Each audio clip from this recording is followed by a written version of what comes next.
Seguramente has escuchado antes la palabra santo, o por lo menos la has cantado una o dos veces en la iglesia. Y para la mayoría de las personas, esa idea está conectada solamente con ser una persona moralmente buena. Así que Dios es moralmente perfecto. Así es, eso es una parte. Sin embargo, en la Biblia, la idea de la santidad es aún más grande y más rica. Lo que está describiendo en realidad es cómo Dios es la fuerza creativa detrás de todo el universo. Él es el único ser con el poder de crear un mundo lleno de belleza y vida. Así que todas estas habilidades hacen de Dios alguien completamente único. Ese es el significado de la palabra santo. Una forma útil de pensar en la santidad de Dios es usar el sol como metáfora. El sol es único, por lo menos en nuestro sistema solar, y es realmente poderoso. Es la fuente de toda la hermosa vida de nuestro planeta. Pudieras decir que el sol es santo y pudieras llevar aún más lejos esa metáfora y decir que toda el área alrededor del sol también es santa. Porque entre más te acercas al sol, se vuelve más intenso. Exacto. Así que ese mismo poder y bondad que genera toda esta vida también es peligroso. Me refiero a que el sol, si te acercas demasiado, te aniquilará. Y de la misma forma, existe una paradoja en el centro mismo de la santidad de Dios. Porque si eres impuro, su presencia es peligrosa para ti. Y no porque sea mala, sino porque es demasiado buena. Y la primera vez que vemos esta paradoja de la santidad de Dios es en la historia de Moisés y la zarza ardiente. Es aquí donde Dios le dice a Moisés que se quite sus sandalias porque está parado en tierra santa. Moisés cubre su rostro con temor y Dios le dice, no te acerques más. Es intenso, ¿eh? De hecho, la intensidad de la santidad de Dios se explora en las historias del templo de Israel, que era el lugar en donde estaba la presencia santa de Dios. En el centro del templo estaba una habitación llamada el lugar santísimo. Es el punto de acceso de la presencia de Dios.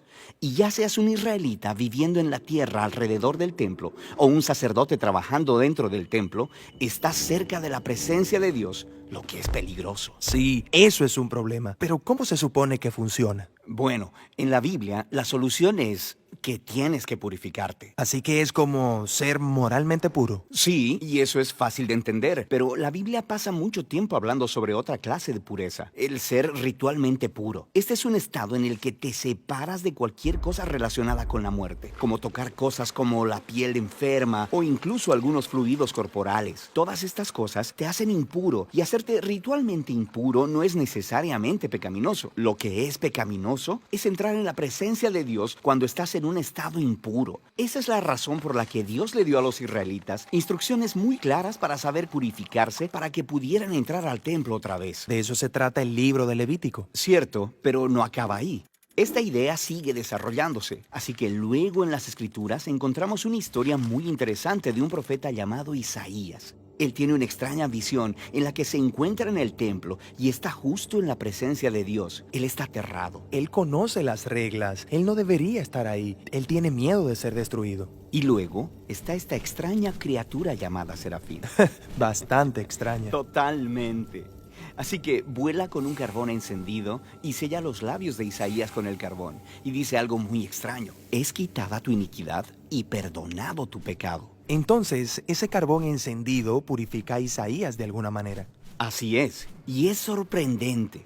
Porque normalmente si tocas algo impuro, eso te transmite su impureza. Pero ahora tenemos una nueva idea de que tienes un carbón, un objeto muy puro y santo. Y eso tocó a Isaías y le transmitió su pureza. Isaías no es destruido por la santidad de Dios, es transformado por ella. Las implicaciones de esto son enormes. Pero hay un desarrollo más, esta vez de otro profeta, Ezequiel. Y él tiene esta visión donde él está parado en el templo y ve agua goteando del templo. Se convierte en un torrente y luego crece hasta convertirse en un río profundo que comienza a fluir a través del desierto, dejando un rastro de árboles verdes detrás de él. Desemboca en el mar muerto, haciendo todo fresco, dándole vida. Así que en lugar de purificarte primero y luego entrar al templo, aquí la santidad de Dios sale del templo y purifica las cosas, dándoles vida. Pero, ¿qué significa todo esto? No lo sabemos hasta que conocemos a Jesús. Él dice que Él es el cumplimiento de todas estas visiones antiguas, pero de forma sorprendentemente nueva. Así que Jesús iba de un lado a otro tocando a personas que eran impuras, personas con enfermedades en la piel, una mujer con sangrado crónico o gente muerta. Y cuando Él las toca, su impureza debería transferirse a Jesús. Pero en lugar de eso, la pureza de Jesús se transmite a ellos y sana sus cuerpos. Jesús es como ese carbón santo en la visión de Isaías. Así es.